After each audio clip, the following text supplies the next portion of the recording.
You're listening to the Valley Current.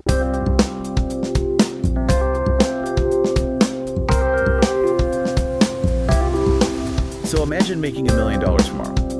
Like maybe you finally sell that tech startup you've been bleeding for over the last decade. Right, or you just cash out some massive stock position you've been holding since you were a junior analyst, Exactly. And normally, before you can even pop the champagne, the IRS steps in and takes roughly a quarter of it. Yeah, and you just accept it because, well, death and taxes, right? Right, it's inevitable. Yeah. But what if you could legally tell the federal government to just wait? Just put it on hold entirely. Yeah.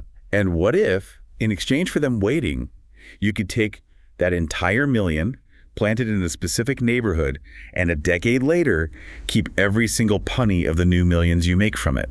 Completely. 100% tax-free forever. Forever. Today, we are doing a deep dive into the ultimate legal tax shield, and it is genuinely going to challenge everything you think you know about wealth creation. It really fundamentally breaks the traditional math of investing. I mean, for generations, the wealthy relied on tools like the 1031 exchange to defer taxes. Which is pretty common in real estate, right? Yeah, but that was strictly limited to swapping one piece of real estate for another, and it only kicked the can down the road. The tax bill was always, waiting in the shadows. Always there. But the mechanism we're dissecting today, it doesn't just kick the can, it eventually vaporizes the can entirely. It really does. It's wild. So welcome to this deep dive. Our mission today is to demystify one of the most powerful, yet frankly, one of the most misunderstood and complex tools in the U.S. tax code, opportunity zones, or OZs. And we are unpacking a comprehensive June 2026 educational briefing from ELG, the Entrepreneur Law Group, prepared by Jack Russo. Right. It's titled, What are Opportunity Zones and How Do They Aid Wealth Creation? And I want to speak directly to you, the listener, for a second here. Because this really matters. Exactly. We are framing this as your ultimate shortcut to being incredibly well-informed. Whether you're sitting on a fresh windfall and trying to protect it, or prepping for a high-stakes financial meeting. Or, honestly, even if you are just intensely curious about how the ultra-wealthy navigate the tax code while the rest of us just, use TurboTax. Yeah, exactly. This deep dive is custom-tailored for you. And the reason this subject demands a deep dive rather than just a quick summary is that it sits right at this crazy collision point of private greed and public good. Oh, totally. The government is essentially trying to bribe private capital to fix broken cities. Bribe is a strong word, but yeah, that's the mechanics of it. And the size of that bribe is staggering. Just to lay out the core concept of the source material before we really get into the weeds here. The basic premise, yeah. Right. If you take your capital gain and you stay invested in a designated economically distressed neighborhood for 10 years, all the new growth on top of that investment is yours, tax-free. Forever. No caps, no limits. And that phrasing is just critical. The initial windfall, like the money you made from selling your business or your stock, that isn't the primary prize here. Right, people get that mixed up. Exactly. The tax-free compounding on that windfall over the next decade, that is the prize. You are trading your liquidity, your ability to touch your money for 10 years. Locking it away. Locking it away. In exchange for this unprecedented shield against taxation on your future gains. Okay, let's unpack this. Because if the government is offering to give away the farm on the back end, they must be making you jump through absolute hoops on the front end. Oh, massive hoops. It's not simple. Because I assume I can't just, walk into a downtrodden neighborhood, hand $1 million to a local bakery, and declare myself tax exempt, right? Far from it. No, the mechanics are extremely rigid, and if you step out of bounds by even a millimeter, the shield drops. So where do we start? The locations. Yeah, let's start with the geography. Back in 2017, Congress created this program, and governors across the country were tasked with looking at census data and nominating specific low-income census tracts. Okay, so state-level decisions first. Right. And then the Treasury Department ultimately certified exactly 8,764 communities nationwide as official opportunity zones. Wow, 8,764, exactly. Exactly. We are talking about specific streets, specific blocks in all 50 states and the U.S. territories. It's highly targeted. Okay, so we have a literal map of roughly 8,700 zones. Mm-hmm. How do I actually get my money into one of those zones without tripping the IRS alarms? Well, you don't invest directly. You can't just write a check to a local business. You have to use an intermediary structure called a Qualified Opportunity Fund, or a QOF. A QOF. Yeah. A QOF is a partnership or a corporation specifically set up for this exact purpose. It pools money from investors and deploys it. Sounds like a standard fund so far. It does, but the catch, and it is a massive catch, is the 90% asset test. A qualified opportunity fund must hold at least 90% of its assets in properties or businesses located strictly inside those certified zones. Hold on, I want to drill into that 90% test, because in the ELG briefing, they treat this like a matter of life and death for the investment. It basically is. So what happens if a fund raises, say, $100 million? They are deploying it, they hit some construction snags, and temporarily their in-zone assets drop to like 89%. Yeah. Do they just get a warning letter from the IRS? No, it is a catastrophic cascading failure. Oh, wow. Really? Yeah. If a fund fails the 90% test at the semi-annual testing dates, the IRS imposes a penalty for every single month it falls short. But worse than the financial penalty to the fund manager is the risk to you, the investor. Because my money's in there. Exactly. If the fund continually fails or is decertified, your protective tax shield shatters. The deferred tax you were hiding from is immediately triggered. Oh, so the bill comes due instantly. Instantly. And that 10-year promise of tax-free growth wiped out entirely. The IRS does not care if it was an accounting error or a construction delay. So as an investor, you are putting your absolute faith in the fund manager's compliance team. That is actually terrifying. It is the biggest hidden risk, absolutely. But let's rewind to the very first step. Like the moment I sell my company, the briefing says I am racing against a 180-day clock. Why exactly 180 days? It's basically just the arbitrary window Congress set to force immediate deployment of capital. They want the money moving fast. Right. From the exact date you realize a capital gain, and it must be a capital gain, ordinary income from a W-2 salary doesn't qualify. You have exactly 180 days to roll those profits into a qualified opportunity fund. And if I miss it? Like what if I transfer the money on day 181? Day 181. You get zero tax benefits, you pay your full tax bill, and your money's just locked in a regular real estate fund. That is the ultimate deadline pressure. Okay, well, let's say I hit the deadline. I wire my $1 million gain into a QLF on day 170. Let's actually unpack the benefits, because the briefing stacks them into 3 distinct levels: good, better, and best. Yeah, that's a great way to look at it. I want to test my understanding here. The first level is deferral. Instead of paying the 23.8% federal capital gains tax right now, I hit pause. You pause it, yes. By investing within that window, you keep 100% of your capital. So I don't write the check to the IRS yet. Right. Think about the time value of money. Instead of sending roughly $238,000 to the Treasury today, you keep that $250,000 in your own account working for you, generating returns in the fund. I am literally investing the government's money for my own profit. I can absolutely see why wealthy people love this. But, deferral just delays the pain. What is the second level, the better benefit? The second benefit is the step up. If you maintain your investment in that opportunity fund for 5 years, the IRS grants you a permanent discount on that original tax bill you deferred. A discount? Like how? Mechanically, they give you a basis increase of 10% on your original gain. Okay, mechanics check. Yeah. You just used the phrase basis increase. For someone who doesn't look at tax returns all day long, what actually happens on the paperwork when my basis increases? Good question. Think of your basis as the floor of your investment. It's the amount of money the IRS acknowledges you've already paid taxes on, so they can't tax you on it again. Okay, the floor. I like that. Normally, when you defer a gain into an OZ fund, your basis in that fund is basically zero. But after 5 years, the IRS artificially raises that floor. They just bump it up. Yeah, they say, okay, 10% of that original gain is now considered your basis, which means when the bill finally comes due for the original gain, the amount subject to taxation has shrunk. It's a permanent erasure of a portion of your initial tax liability. Got it. Raising the floor shrinks the taxable room above it. That makes total sense. So deferral's good, the step up is a nice discount. But the briefing treats the third benefit like it's the holy grail, the exclusion. Oh, the 10-year exclusion is the entire point of the program. It's the big one. Absolutely. If you hold your investment in the fund for a full decade, every single dollar of new appreciation on that investment is excluded from federal capital gains tax forever. The growth is never taxed. That's just wild. And crucially, it also wipes out something called depreciation recapture. Okay, you casually dropped another very heavy term there, depreciation recapture. For those of us who, don't dream in tax code, what exactly is the IRS recapturing? Right. This is a massive hidden trap in traditional real estate. Let's say you buy a commercial building. Over the years you own it, the IRS allows you to take deductions for the building's physical wear and tear. It's depreciation. Exactly. These deductions lower your tax bill every year, which is great. But when you eventually sell that building for a profit, the IRS suddenly says, wait a minute, the building didn't actually lose value, you sold it for a profit. Yeah, we want all those wear and tear tax breaks back. They recapture those past deductions and tax them at a high rate, up to 25%.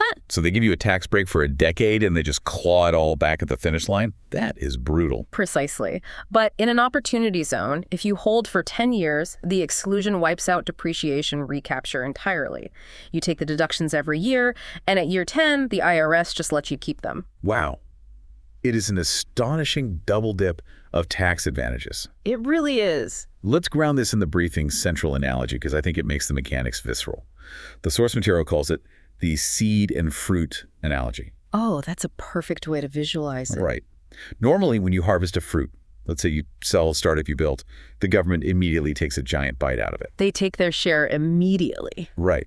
But with an opportunity zone, the government says keep the whole fruit, but you must plant it in the ground as a seed for 10 years. A very specific government-mandated patch of ground, though. Yes, very specific. And you wait a decade. And after 10 years, an entirely new tree has grown from that seed. And the magic is that every single new piece of fruit hanging off the branches of that new tree is yours to keep, completely untaxed. That is the magic of the exclusion. But I want to be absolutely precise here, because people get this wrong all the time. I still have to pay tax on the original seed eventually, right? The government doesn't just forget about the initial bite they wanted. You are absolutely correct. The original deferred tax isn't erased. It's just delayed and slightly discounted by this step-up we talked about. Okay, so the original tax is still a reality. Yes. The true magic is that the new tree, the massive growth that happens over the next 10 years, is completely insulated from the IRS. If a $1 million investment grows into $3 million, that $2 million of new wealth is invisible to the taxman. Conceptually, that is wild. But the briefing states that understanding the rules is just table stakes. To truly understand why billionaires lobby for these zones, we have to look at the raw mathematics of compound interest. Because the arithmetic of compounding, it fundamentally mutates when you remove taxation from the growth phase. It changes everything. It does. The briefing provides a side-by-side comparison that we really need to walk through step by step. Let's do it. So we have two siblings, sibling A and sibling B. They both just experienced the same liquidity event. Maybe they inherited and sold their grandfather's land, and they both realize a clean $1 million capital gain. $1 million each, right? And to keep the variables isolated, let's assume they both find investments that earn a flat 8% annual return over a 10-year period. Same gain, same interest rate, same decade. Perfect setup. So sibling A takes the traditional path. They realize the $1 million gain and dutifully pay their federal capital gains tax up front. Like most people would. Exactly. At a standard 23.8% rate, sibling A writes a check to the Treasury for $238,000 on day one. They are left with $762,000 to actually put into the market. So sibling A starts the race, already $250,000 behind. They invest that $762,000 at 8% a year. I actually ran the math on this while prepping. Let's hear it. Year one, they make about $60,000. Fast forward to year 5, their account is sitting at roughly $1.1 million. By the end of the 10-year decade, that initial $762K has grown to $1,645,000. Not bad. Not bad at all, right? Until sibling A goes to sell the investment and cash out, because now the IRS returns for a second bite. Oh, right. Sibling A owes tax on all that new growth. The difference between the $1.64 million and the $762K they started with. So they're getting taxed on the seed and the fruit. Indeed. So sibling A pays roughly $210,000 in back-end capital gains taxes. When the dust completely settles, sibling A walks away with a net of $1,435,000 in their pocket. Okay, so $1.435 million. Now let's look at sibling B, who actually reads the ELG briefing and uses a qualified opportunity fund. Smart sibling. Very smart. Sibling B defers the upfront tax. They don't write that $238,000 check. They take the full, untaxed $1 million and deploy it into an OZ fund yielding the exact same 8%. What's fascinating here is sibling B is compounding on a significantly larger base from day one. Because they kept the tax money. Exactly. In year one, 8% of $1 million is $80,000. They are already outpacing sibling A. By year 5, sibling B's account is nearly $1.47 million. By the end of the decade, it has grown to $2,159,000. Over $2.1 million. And here is the finishing move. Sibling B exits the fund after 10 years, and the tax on all that new growth, which is over $1 million of pure profit, is exactly $0. $0. Now, they do have to finally settle up with the IRS for the original deferred tax on the initial gain. But even after paying that original discounted tax bill, sibling B nets $1,921,000. Look at the delta between the two siblings. Sibling B finishes with almost $500,000 more. It's a 34% advantage. Almost $500,000 extra for doing nothing but filing different paperwork. And I cannot stress this enough. Sibling B did not take on a riskier investment to get a higher yield. Both investments earned exactly 8%. Same exact performance. Right. That 34% outperformance is the pure, isolated mechanical value of the tax structure. It comes entirely from keeping the government's money invested for yourself in the early years and blocking the government from taxing your growth in the later years. I want to throw out my own analogy here because the briefing uses a backpack of rocks visual, which is fine, but I think it's more like two people trying to roll a snowball down a hill. Oh, like the snowball idea. Right. Sibling A has the IRS chop off a quarter of their snowball before they even start pushing. Then, as it rolls down the hill and gathers snow for 10 years, the IRS stands at the bottom with a shovel and chops off a quarter of the newly gathered snow. Brutal. But sibling B gets to start with the massive, intact snowball.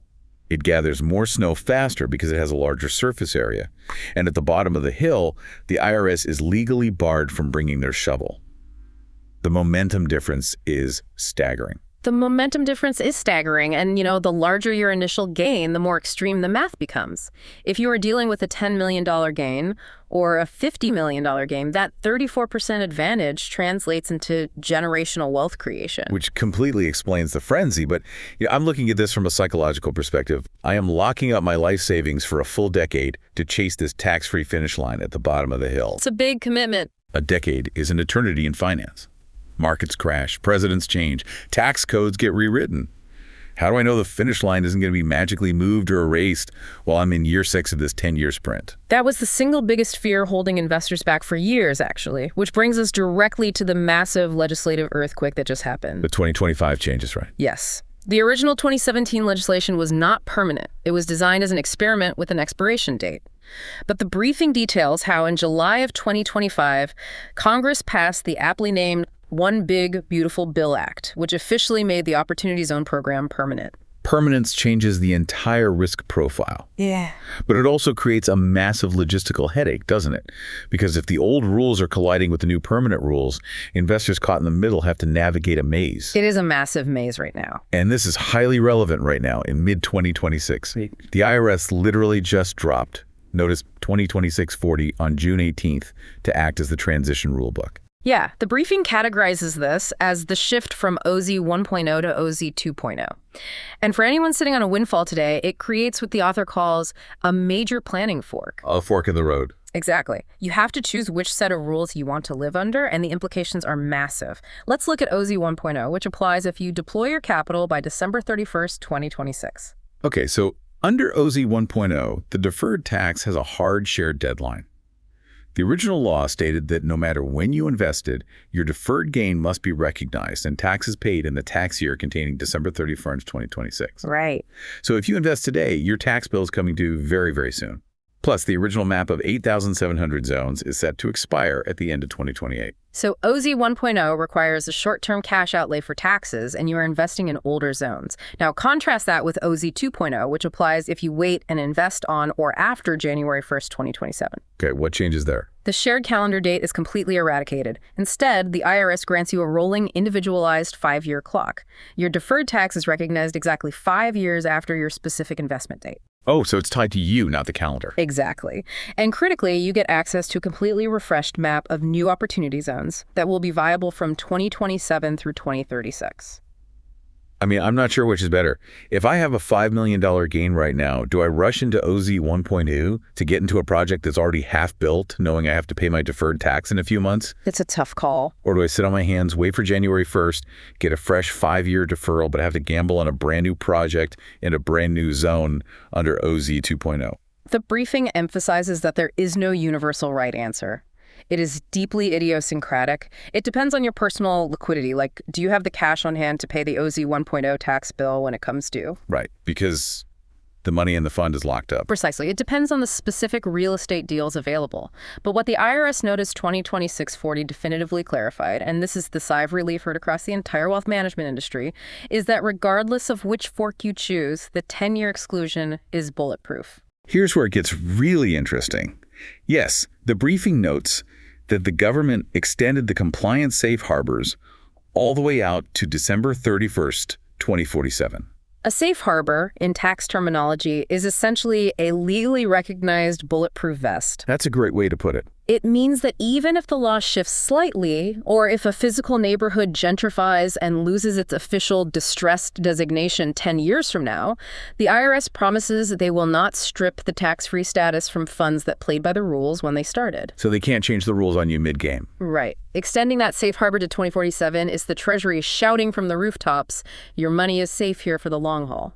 So the federal government has laid out a flawless red carpet tax structure. It mathematically guarantees incredible outperformance. But here is where we need a massive reality check. A huge one. Because the ELG briefing takes a very sobering turn. You cannot just blindly hurl $1 million at a distressed zip code and expect the IRS to mail you a golden ticket a decade later. That is the most destructive misconception in this entire space. The tax code can only multiply your returns. It cannot generate them. The underlying asset has to actually perform. Exactly. The actual brick and mortar building or the actual startup business, it has to survive and thrive in the real world. The briefing boils success down to 3 disciplines, which they call the 3 Ps: patience, planning, and perseverance. Let's break these down because they aren't just, self-help buzzwords. They map directly to the brutal reality of the legal requirements. Patience is purely structural. The entire incentive is engineered to punish impulsivity. Oh, so? If you view a windfall as lottery winnings to spend on a yacht today, the tax code offers you nothing. If you have the patience to lock it in a vault for 10 years, you get the exclusion. So there's no way out. There is no backdoor, no early exit penalty that preserves even a partial benefit. If you pull your money out in year 9, you lose the primary tax advantage entirely. Wow, year 9 and it's gone. And planning is that 180-day ticking clock. It's analyzing the OZ 1.0 versus 2.0 fork we just talked about. It's also dealing with state taxes. Oh, right. The state level. Because the briefing points out that not all states conform to the federal rules.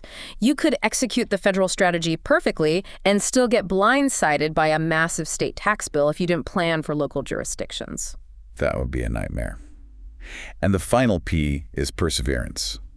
I mean, over a 10-year hold, you are mathematically guaranteed to encounter a macroeconomic crisis. It's inevitable. You will face a recession, a spike in interest rates, construction delays, supply chain collapses. The reward is 100% backloaded to year 10. Having the psychological fortitude to watch your investment's paper value plummet in year 4 without panic selling and destroying your tax shield is literally a requirement for generating the final return. But let's get into the mud. Beyond the 3 Ps, the briefing outlines 4 honest, brutal risks that investors have to face. First up is total illiquidity. Right, because it's a locked door. Completely. When you invest in a qualified opportunity fund, your capital is effectively entombed. Unlike a publicly traded stock, there is virtually no secondary market for these fund interests. So if I have an emergency. If you face a personal financial crisis in year 5, a medical emergency, a divorce, a sudden need for cash, you cannot liquidate your position without catastrophic tax consequences. Yeah. You can only commit capital that you are absolutely certain you will not need to touch for a decade. That is heavy. The second risk is geographic concentration.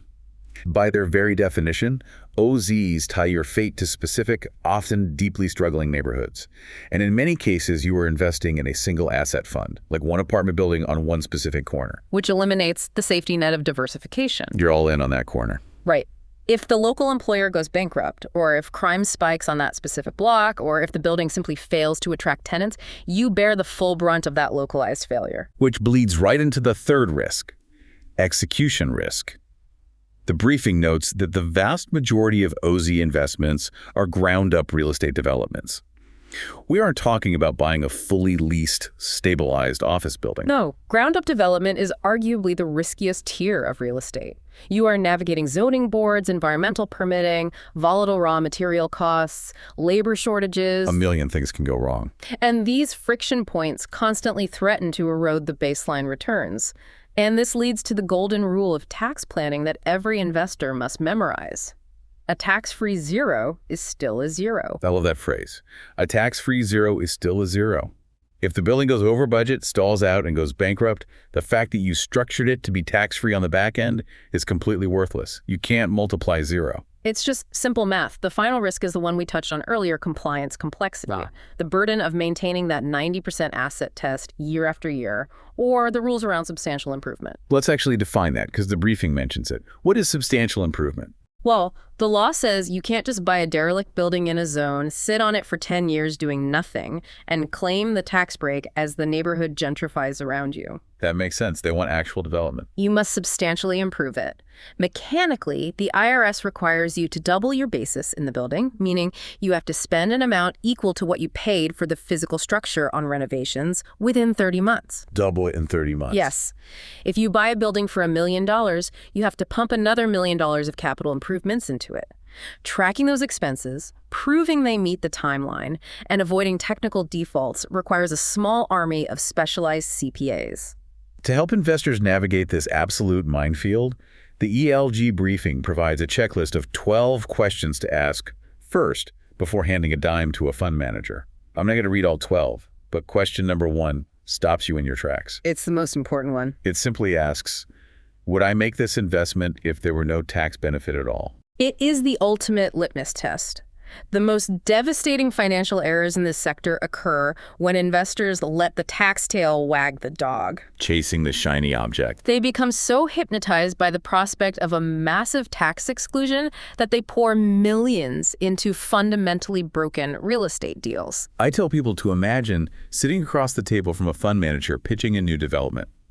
If they spend 45 minutes evangelizing about the intricacies of the tax code, and they only spend 5 minutes talking about the architectural plans, the neighborhood demographics, or their past track record of finishing projects on budget walk away. Run away? Exactly. The tax break is just the dessert. The main course has to be a robust, deeply researched, economically viable business plan. If we connect this to the bigger picture, we don't have to theorize about what happens when people ignore that advice or when capital chases the tax break without regard for the underlying community. We have data now. Great. The 2017 law has been active long enough that we have a massive historical track record. We can look at what actually physically manifested in these neighborhoods. Let's do that. The ELG briefing includes 2 fascinating appendices, a tale of 2 investments. It documents the program's absolute greatest hits and its most glaring structural failures. I want to start with the successes, because they paint a picture of what this policy was actually intended to do. When it works, it is truly transformative. The briefing highlights several projects that are judged not strictly by internal rates of return, but by their cascading community impact. Real human impact. Yes.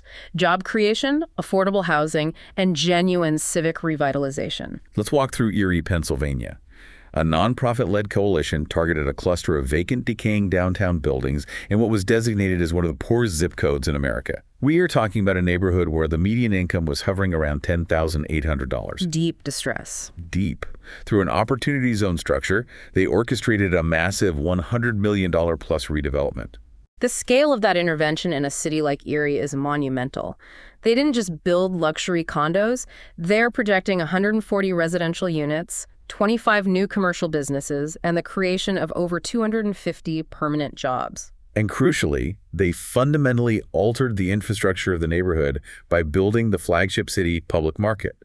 They brought a grocery store, a butcher, and a food co-op into what the USDA officially designated as a food desert. That's incredible. They used Wall Street tax incentives to ensure families could buy fresh produce instead of relying on gas station food. Or look at the West Coast in South Los Angeles. The Sola Impact Opportunity Zone Fund, which is a Black-led developer, raised over $165 million.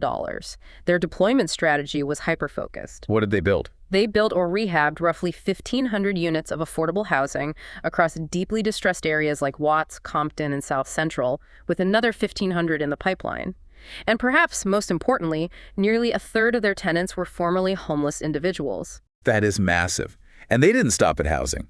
They built a massive complex called the Beehive. It's the nation's first OZ-focused business campus, located in the historic Goodyear district. I've heard of this one. Yeah, it provides subsidized commercial space specifically for minority and women-owned businesses, alongside an affiliated tech center that has already served over 3,000 local students, teaching them coding and robotics. The briefing also highlights a smaller but equally vital example in Greater Cleveland. An Opportunity Zone program provided gap financing to an African-American entrepreneur to acquire a 60-year-old paving company that was at risk of shutting down. Saving a local staple. Right. That specific infusion of capital saved over 40 living wage jobs and preserved one of the few minority-led asphalt firms in the entire country. But as I read through these successes, a very specific through line emerged. I want to test this theory with you. These incredible wins, the food markets, the affordable housing, the saved jobs, they didn't happen because the federal tax code mandated them. Oh, absolutely not. The 2017 law didn't say, you must build grocery stores in food deserts.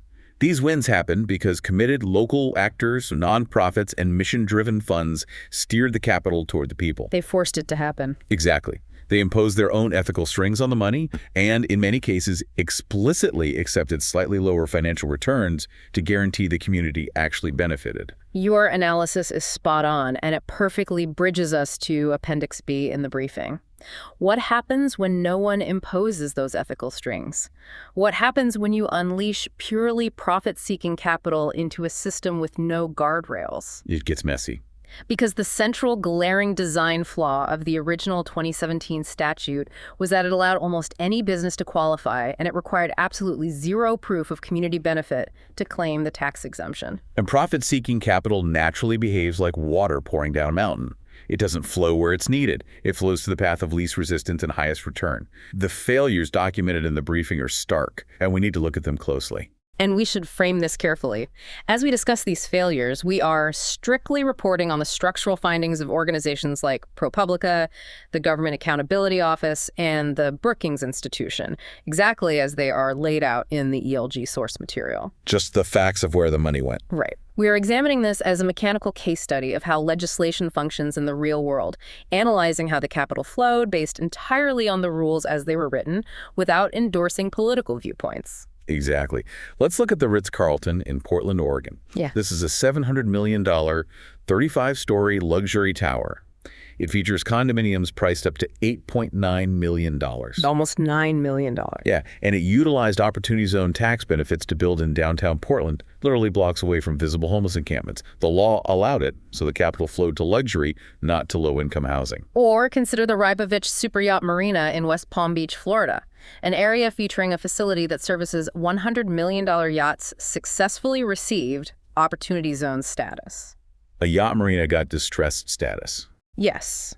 The briefing cites reports detailing how this designation occurred after lobbying efforts, resulting in this specific tract being chosen over poorer neighborhoods that the city had originally requested. The briefing also points to structural mapping issues. In Port Covington, Baltimore, a massive waterfront tract backed by billionaire developers qualified for OZ status due to a literal mapping error, capturing immense tax benefits, while a nearby, genuinely impoverished neighborhood was dropped from the list. A simple error with massive consequences. Or look at downtown Detroit, where tracts dominated by a wealthy real estate empire were designated, creating what the briefing literally calls islands of wealth that are richer than the city overall. There are documented examples across Nevada, New Jersey, and rapidly gentrifying neighborhoods in Brooklyn where capital was aggressively channeled toward areas that were already on a massive economic upswing. Because it's safer for the investors. Right. The money-funded self-storage facilities, upscale student housing, luxury boutique hotels, and even pickleball clubs. These are assets that generate highly reliable investor returns, but they do absolutely nothing to deliver living wage jobs or affordable housing to the distressed populations the law was ostensibly created to help. The statistics on this are just damning. The overarching structural failure, according to the Joint Committee on Taxation cited in the briefing, is the hyper-concentration of capital. Just 1% of the designated zones received 42% of all the investment nationwide. Let me repeat that. 1% of the zones got almost half the money. And 78% of the investment went to only 5% of the zones. The capital largely ignored the deeply distressed areas like Erie, Pennsylvania, unless a nonprofit forced it there. Instead, the money flowed to places where developers were already winning, amplifying their returns with a federal tax subsidy. So tying this entire deep dive together, what does this actually mean for you, the listener?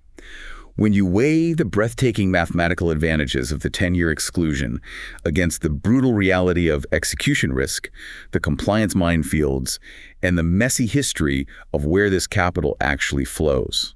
It really brings us back to the litmus test. Question number 1. Exactly. The tax break truly is just the dessert. The main course has to be a fundamentally sound, rigorously planned investment. If you are sitting on a windfall in 2026, the opportunity to generate generational wealth is massive, but it requires a level of diligence, patience, and ethical consideration that goes way beyond standard spreadsheet tax planning. It's not a magic bullet. No. And looking at the macro level, this raises a profound question, and I think it is the perfect thought to leave the listener to mull over. If the federal government is essentially outsourcing the future of urban development to private capital through these opportunity zones, what does the future of American city planning actually look like? That is huge. Right. What happens to our cities when development is driven primarily by the pursuit of tax optimization rather than deliberate civic policy? That is the multi-billion-dollar question. Will the new reporting mandates and transparency rules included in the 2025 One Big Beautiful Bill Act finally force an alignment between investor profits and real, tangible community needs? We can only hope. Or will capital, by its very nature, always find the path of least resistance, seeking luxury towers and safe returns, regardless of what Congress intended? It is a tension that every single investor, developer, and civic leader in this space is going to have to navigate over the next decade. The tools are incredibly powerful. How we choose to wield them will literally shape the physical landscape of the country. A heavy thought to end on, but a necessary one when we were talking about reshaping neighborhoods and communities. That wraps up our deep dive into the mechanics, the math, and the structural reality of opportunity zones. Led by Jack Russo, Computer Law Group LLP is a bespoke business litigation and founder-friendly boutique law firm with offices and licensed attorneys in Silicon Valley, New York, and Tampa Bay. And you can reach Jack at jack@computerlaw.com and his team at www.computerlaw.com, where the newsletter we referred to is published in detail and readily available, commitment-free, with no paywalls or other charges. Tune in next time on The Valley Current.